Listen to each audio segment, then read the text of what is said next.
अस्सलामुअलैकुम। बकरीद की आमद है और उसी की मुनासबत से आज जो रेसिपी मैं आपसे शेयर करने वाली हूँ वो है पुलाव बिरयानी। पुलाव बिरयानी के लिए जो अज्जा दरकार हैं वो कुछ यूँ हैं। बकरे का गोश्त 1 किलो, बासमती चावल 3.5 कप, इनको धोकर और भिगो दीजिए। यखनी के लिए आपको एक पोटली बनानी होगी, जिसके लिए आपको एक मलमल का कपड़ा चाहिए होगा। उसमें जो अज्जा आपने शामिल करने हैं वो है साबुत धनिया 2 टेबलस्पून भर के, सौंफ 2 टेबलस्पून भर के, बादियान का फूल 1 बड़ा ले लीजिए, दालचीनी के 2 से 3 टुकड़े, तेज़पात वो भी 2 से 3 पत्ते, ज़ीरा 1 टीस्पून, नमक ये हम यखनी में शामिल करेंगे 1 टीस्पून, बड़ी इलायची 2 से 3 अदद, जायफल ये हमने 1/4 हिस्सा लिया है इसका, और जावित्री 1 फूल। बाकी यखनी बनाने के लिए जो अज्जा आपको दरकार होंगे उसके लिए सबसे पहले तो आपने 9 कप पानी लेना है, 1 प्याज लेनी है दरमियाने साइज़ की, उसको चॉप कर लीजिए। फिर उसके बाद उसमें गाजर लीजिए 1/3 हिस्सा, इसको स्लाइस कर लीजिए। 1 बड़ी हरी मिर्च, अदरक 3 इंच का टुकड़ा लीजिए, उसको भी स्लाइस कर लीजिए। हरे धनिया की चंद डंडियाँ पत्तों समेत, हरी मिर्च 1 स्लाइस्ड, और लहसुन की 1 गट्ठी पूरी। मसाला बनाने के लिए आपको टमाटर चाहिए होंगे 2 मीडियम साइज, चॉप कर लीजिए, और आधा कप दही। गार्निशिंग के लिए पुदीना, हरा धनिया, हरी मिर्चें और चंद स्लाइसेस लीमू के, ये आप अपनी पसंद के मुताबिक शामिल कर सकते हैं। मसाले के लिए हमें 2 अदद प्याज भी चाहिए होगी, और काली मिर्चें, लौंग, ज़ीरा, हरी इलायची, तेज़पत्ता, बड़ी इलायची और दालचीनी। इसकी मिकदार आप स्क्रीन पे देख सकते हैं। तो चलें अब रेसिपी स्टार्ट करते हैं।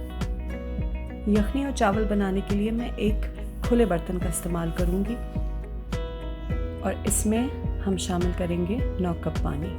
9 कप पानी इसलिए क्योंकि हमारे चावल हैं 3.5 कप, और 3.5 का डबल और एडिशनली 2 कप हमने पानी लिया है, ताकि बाय द टाइम हमारा गोश्त गल जाए हमारे पास इतनी यखनी हो कि हम उस यखनी में आराम से अपने 3.5 कप चावल पका सकें। पानी शामिल करने के बाद आप इसमें बकरे का गोश्त शामिल कर दीजिए।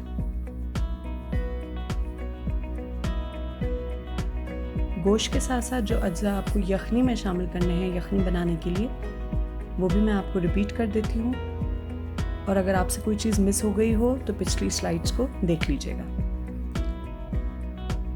तो गई हमारी प्याज, गाजर के स्लाइसेस,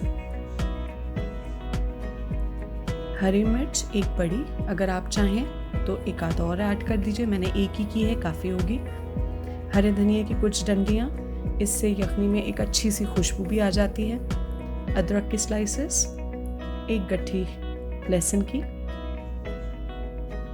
और नमक है 2 टीस्पून। बाकी ये कि आप अपने हिसाब के मुताबिक जितना पसंद करते हैं उतना ही शामिल कीजिएगा। पिछली स्लाइड में मैंने आपको 1 टीस्पून बताया था, लेकिन आप अपने जायके के हिसाब से उसको कम या ज़्यादा कर सकते हैं। अब हम बनाएंगे पोटली बनाने के लिए जो अज्जा मैं आपको बता चुकी हूँ ऑलरेडी, वो है साबुत धनिया, सौंफ, ज़ीरा, जायफल, जावित्री, बड़ी इलायची, बादियान का फूल, तेज़पत्ता, दालचीनी। इन सब को हमने एक मलमल का कपड़ा या जो भी आपके पास हो, जो आप यूज़ करते रहते हो, वो लीजिए, और उसमें ये सारे अज्जा डालिए, और पोटली की तरह उसको ऊपर से टाई रैप कर दीजिए। पोटली बनाने का मकसद ये होता है कि जब आप यखनी में उसको डालेंगे तो ये मसाला एक ही जगह पे रहेगा और छानने में आपको आसानी रहेगी। लेकिन ये जब तक गोश्त के साथ पकता रहेगा, ये अपनी खुशबू और जायका यखनी में शामिल कर देगा। तो अब आप लगाइए ढकना देगची का, और इसको धीमी आंच पे पकने के लिए छोड़ दीजिए। पानी में बॉईल आ जाए तो उसको 1-2 दफ़ा चमचे से चला लीजिए। बकरे का गोश्त है, गलने में थोड़ा टाइम तो लेता ही है, और हमने बहुत तेज़ आंच पे इसको नहीं पकाना, वरना तो हमारी सारी यखनी ख़त्म हो जाएगी। तो मीडियम फ्लेम पे आप इसको 30 मिनट के लिए पकने दीजिए। जब 30 मिनट हो जाएं तो उसको दोबारा खोल के चेक कीजिए कि गोश्त गला है कि नहीं गला। अगर गोश्त में अभी भी आपको कसर महसूस हो तो फिर उसको आप अगले कुछ मिनट के लिए लगा दीजिए। मैंने अगले 20 मिनट के लिए दोबारा टाइमर सेट कर दिया था।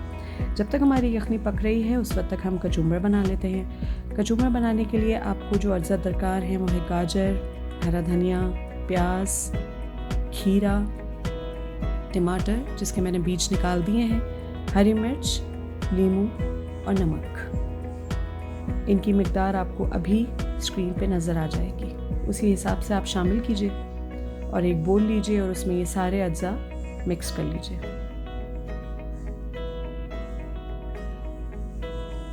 टमाटर के याद रखिएगा बीज निकाल दीजिएगा, वरना तो वो पूरे कचूम्बर में पानी छोड़ देगा। जब आप सब चीज़ें शामिल कर दीजिए तो फिर ऊपर से नमक और नींबू का रस शामिल करके उसको अच्छी तरह से मिक्स कर लीजिए और ये हो गया आपका कचूम्बर तैयार। ये आप बिरयानी के साथ भी खा सकते हैं, पुलाव के साथ भी खा सकते हैं और डेली बेसिस पे भी सलाद के तौर पे ले सकते हैं। यहाँ हमारा कचूम्बर तैयार हो गया तो हम दूसरी तरफ तैयारी करते हैं रायते की। रायता बनाने के लिए जो आपको अज्जा दरकार हैं वो है दही 1 कप, ज़ीरा ½ टी स्पून, नमक ½ टी स्पून, 1 हरी मिर्च बड़ी, 2 जवे लहसुन के और 1 मुट्ठी हरा धनिया।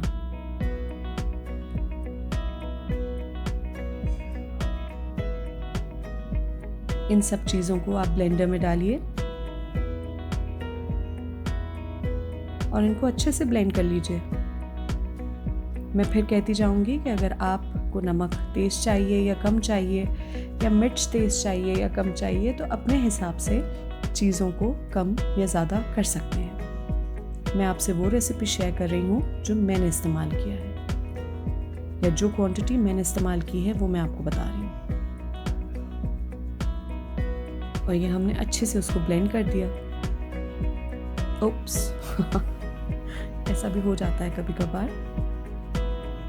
ये लीजिए एक बोल में हमने रायता निकाल लिया। तो अब हमारी दोनों चीज़ें रायता और कचूम्बर तैयार है पुलाव के लिए। तो चलें जी वापस चलते हैं पुलाव की तरफ।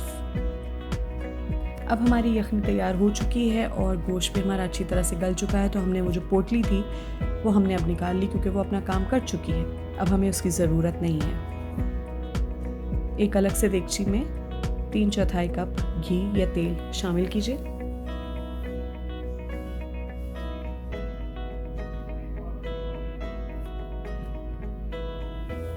इसके बाद हम इसमें डालेंगे 2 स्लाइस्ड अनियन,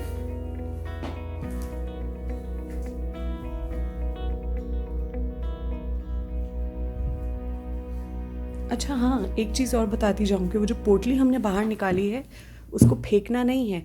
जब वो ज़रा थोड़ा सा उसका टेम्परेचर नॉर्मल हो जाए और आप उसको ईज़िली अपने हाथों से स्क्वीज़ कर सकें तो वो आप उसको हाथ से निचोड़िएगा, उसमें से मज़ीद रस निकलेगा, उसको भी हम इसमें यखनी में शामिल कर देंगे। जैसे ही प्याज आपकी ब्राउन हो उस प्याज को निकाल लीजिए। सारी नहीं निकालनी है आपने, आधी से ज़्यादा निकाल लीजिए, ये हमें बाद में गार्निशिंग के लिए काम आएगी।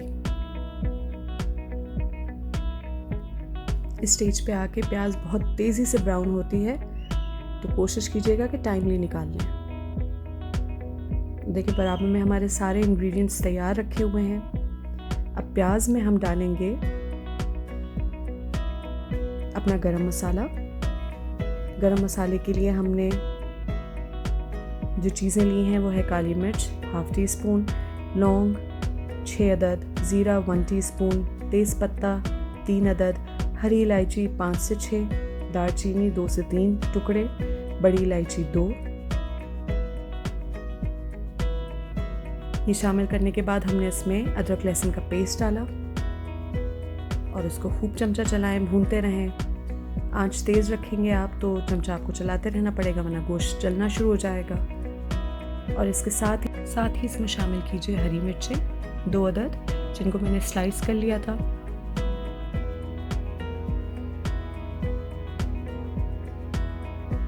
और दही। दही ये है आधा कप, और इसको डाल के आप अच्छी तरह से मिक्स कर लीजिए।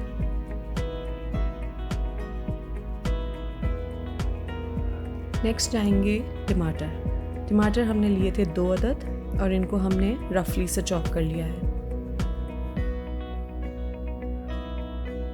इसको हमने बिरयानी की तरह बिल्कुल सॉफ्ट या पेस्ट नहीं बनाना, इनको हम बस इतना रखेंगे कि ये सॉफ्ट हो जाएं थोड़े से।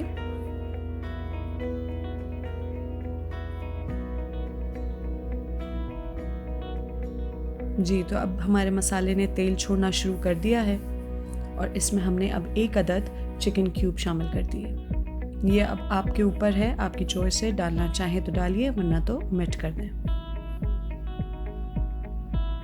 चमचा चलाते रहें ताकि आपका मसाला नीचे लगे नहीं। जैसे ही टमाटर थोड़े से नरम होना शुरू हो जाएंगे तो हम इसमें गार्निशिंग के लिए जो हमने चीज़ें निकाली हुई थी वो हम शामिल कर देते हैं, जिसमें है हरी मिर्चें साबुत,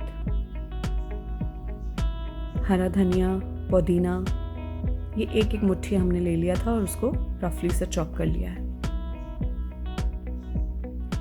नींबू के स्लाइसेस हम चावलों के ऊपर रखेंगे, तो अभी इसमें हम शामिल नहीं कर रहे हैं। स्टेज पे आकर आप अपना नमक चेक कर लीजिए। अगर आपको लगे कि इसमें कमी है थोड़ी सी तो आप इसमें और ऐड कर सकती हैं, और अगर आपको बिल्कुल परफेक्ट लगे तो एज इट इज़ रहने दीजिए। कितना कलरफुल लग रहा है और यकीन करें खुशबू भी बहुत अच्छी आ रही है। अगर आपको ये डिश किसी दावत में बनानी हो तो आप ये भी कर सकते हैं कि यखनी एक दिन पहले आप बना के रख लीजिए छान के, उसको आप अपने फ्रिज में आराम से ओवरनाइट रख सकते हैं और नेक्स्ट डे आपको सिर्फ ये जो मसाला तैयार करना है और गोश्त भूनना होगा, ये सब आपको करना होगा और आपकी बिरयानी पुलाव बिरयानी झटपट बन जाएगी। तो जनाब अब हम इसमें शामिल कर रहे हैं प्री सोक्ड राइस, जिनको हमने अच्छी तरह से वॉश करके 45 मिनट के लिए भिगोने के लिए रख दिया था। इन चावलों को शामिल करने के बाद आप इस बात का ख्याल रखिएगा क्योंकि ये भीगे हुए हैं तो ये नरम हो चुके हैं, तो चमचा चलाते हुए टूटे ना। बस इतना आप मिक्स कीजिए कि उसमें जो मसाला है आपका मौजूद वो चावलों के साथ अच्छी तरह से मिक्स हो जाए। अब इसमें हम शामिल करेंगे यखनी जो हमने छान के रखी हुई थी। इसी में हमने वो जो पोटली से निचोड़ के जो हमने पकिया उसके मसालों का पानी निकाला था वो भी हमने इसमें शामिल कर दिया था। उसको फेंकना नहीं है, वो काम आ जाता है। यखनी शामिल करने के बाद ये तकरीबन यखनी आपकी 6.5 कप से ज़रा थोड़ी सी ज़्यादा ही होगी। ये आप इसमें शामिल कर दीजिए, चमचा हिलाइए ताकि वो मिक्स हो जाए। और इस स्टेज पे भी आप नमक चेक कर सकते हैं, अगर आपको कुछ कमी लगे तो आप इस स्टेज पे उसको एडजस्ट कर लीजिए। एक बॉयल आने के बाद ढकने से कवर कीजिए और उसको पकने के लिए छोड़ दीजिए। वक्तन फ़वक्तन चेक करते रहिएगा, कहीं ऐसा ना हो कि आपकी यखनी कम हो जाए और चावल नीचे से लगना शुरू हो जाए, तो इस बात का आपने ख़ास ख्याल रखना है। वक्तन फ़वक्तन चेक करते रहिएगा और जब आपको लगे कि आपकी यखनी बिल्कुल खुश्क हो चुकी है तो चूल्हे से हटा लीजिए और ऊपर उसमें जो हमने भुनी हुई ब्राउन प्याज निकाली थी शुरू में उसको आप ऊपर डाल दीजिए। इसके साथ साथ हम ऊपर रखेंगे अपने लेमन के स्लाइसेस। मैंने इनको मसाले में शामिल नहीं किया था क्योंकि मुझे नरम होते हुए लेमन्स मसाले में अच्छे नहीं लगते। जिन लोगों को अच्छे नहीं लगते उनकी चॉइस है, वो इससे ये ओमिट कर दें, ज़रूरी नहीं है कि आप शामिल करें। और ये है ज़रते का रंग जिसको मैंने बहुत थोड़े से पानी के साथ घोल लिया था और वो हमने बटर डाल दिया है ताकि थोड़ा सा बिरयानी का सा कलर आ जाए। और अब हमने एक ली है 1 अदद फोल का पीस और उसको हमने अच्छी तरह से देगची के ऊपर कवर करके ढकना लगा दिया है ताकि ये स्टीम अंदर टाइटली पैक हो जाए। और इसको अब हम तवे पे रख देंगे बहुत ही हल्की आंच पे, दम पे। ऑयल की वजह से स्टीम बाहर नहीं निकलेगी और ये अपनी ही स्टीम में बासानी पक जाएंगे। ख्याल रखिएगा कि आंच बिल्कुल धीमी रखें और तवे का इस्तेमाल करें। तकरीबन 15 मिनट के बाद मैंने जब उस पर से फॉइल हटाई तो मेरी बिरयानी बिल्कुल तैयार है और बहुत ही टेम्पटिंग लग रही है। खुशबुएं भी बहुत ज़बरदस्त किस्म की आ रही हैं। इसलिए हमने सोचा कि मज़ीद लोगों को इंतज़ार ना कराया जाए और जल्दी से उसको डिश आउट किया जाए। आप देख सकते हैं कितनी स्टीम बन गई थी अंदर, उसी में ही आपके चावल आराम से पक गए। नहायत ही एहतियात के साथ अपने चावल और गोश्त निकालना शुरू कीजिए और इसको आप रायते और कचूमर के साथ गरम गरम सर्व कीजिए और इन्जॉय कीजिए।